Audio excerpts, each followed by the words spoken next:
If you watch the news during a presidential election, you'll hear a lot of this. What do the national polls look like? Hillary Clinton's nationally, Joe Biden is currently ahead. But these national polls don't actually tell you who's going to win. Throw the national polls out the window. They don't matter at all. What matters are those swing states. Ah, yes, the swing states.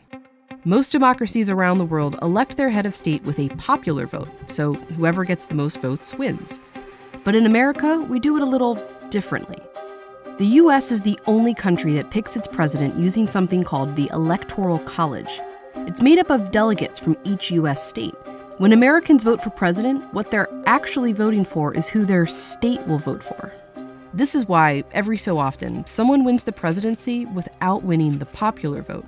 That's happened twice in just the past 20 years. The majority of Americans do not like the system, and haven't for a long time. Both political parties have made attempts to get rid of it. So why does the US still use the Electoral College? And who actually benefits from it?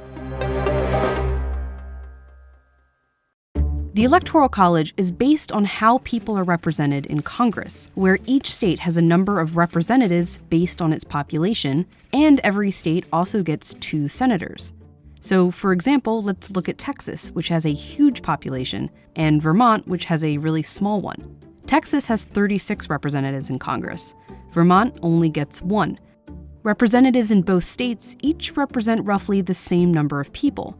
In the Electoral College, a state gets the same number of delegates as their congressional representatives, plus 2 for each senator. So Texas has 38 electoral votes, Vermont has 3. But this combination makes the number of people each delegate represents way different between states. In Texas, 1 electoral delegate represents 3 times the amount of people as 1 in Vermont. And that makes each individual person's vote in Vermont a lot more influential. The Electoral College creates discrepancies like this all over the country. A voter in Wyoming is worth 3.5 times as much as a voter in California. And the winner of the presidential election is the candidate who gets 270 or more of these Electoral College votes. These are the results of the 2016 election by state. You're probably more familiar with this version of it, a map of red states and blue states. But this chart tells a different story. You can see that no state is actually all red or all blue. But almost every state awards its electoral votes the same way. The candidate who gets the most votes in a state gets all its electoral votes. If they win the state by 1%, they win 100% of the electoral votes.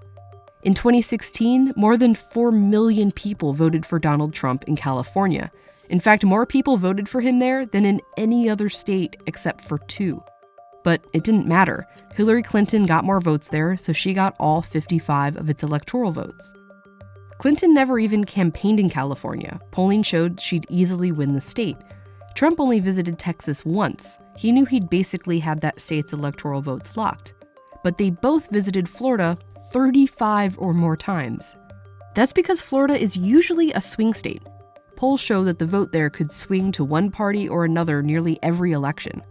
Trump only won it in 2016 by 100,000 votes, out of more than 9 million.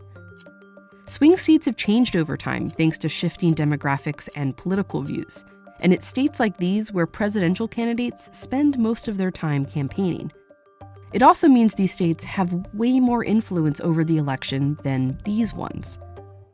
A study found that voters in Michigan had 51 times the amount of influence on the 2016 election as someone from a state like Utah. Voters in states like California or Missouri mattered very little. Swing states are where the election actually takes place. They get the attention and the influence, and they only exist because of the Electoral College. It doesn't seem very fair, but the Electoral College has always shifted power away from some people and towards others. It was how it was designed. Back when there were just a few states, not 50, they had to get all the states to agree on the Constitution. One problem. The northern states, which were largely anti-slavery, wanted only free people to count in the population towards electoral votes, which they had more of. The pro-slavery southern states were worried that they would be constantly outvoted and wanted enslaved people to count in determining the population.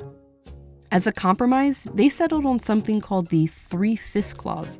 It established that an enslaved person would only count as 3/5 of a person. In 1800, Pennsylvania, a northern state, and Virginia, a southern one, had about the same number of free people living there.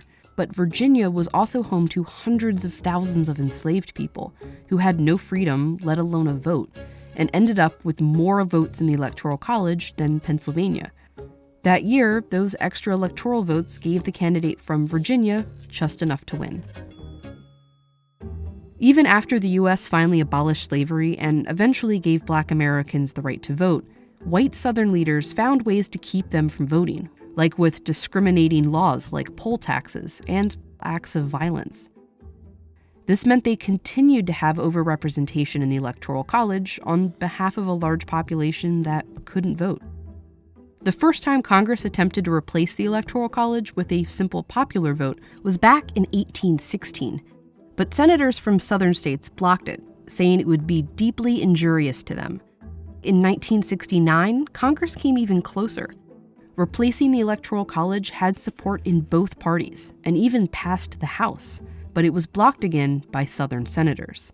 A senator from Alabama wrote, "The Electoral College is one of the South's few remaining political safeguards. Let's keep it. Why change a system that historically had, and still was, benefiting white Southerners?" Today, the states that the Electoral College benefits have changed, but it's still making some voters more powerful than others. If we look at the states with a lot of electoral votes for not a lot of people, and the states with a little electoral votes for a lot of people, these states are a lot wider and less diverse than the rest of America. And many of these states are Republican strongholds. These tend to vote Democratic. That's one reason the two most recent Republican presidents have won the Electoral College without winning the popular vote. And since it's currently Democrats that are primarily disadvantaged by the Electoral College, they're the ones leading the charge to replace it with a popular vote. Get rid of the Electoral College and everybody. But as politics have changed, the people most critical of the Electoral College have too. In the 1948 presidential election, New York ended up being the major swing state. A congressman from Texas said, "I have no objection to the Negro in Harlem voting, but I do resent the fact that his vote is worth 100 times as much as the vote of a white man in Texas." Swing states change. What doesn't is that the Electoral College gives certain people more power to pick the president. And its biggest defenders have always been those who benefit the most from it.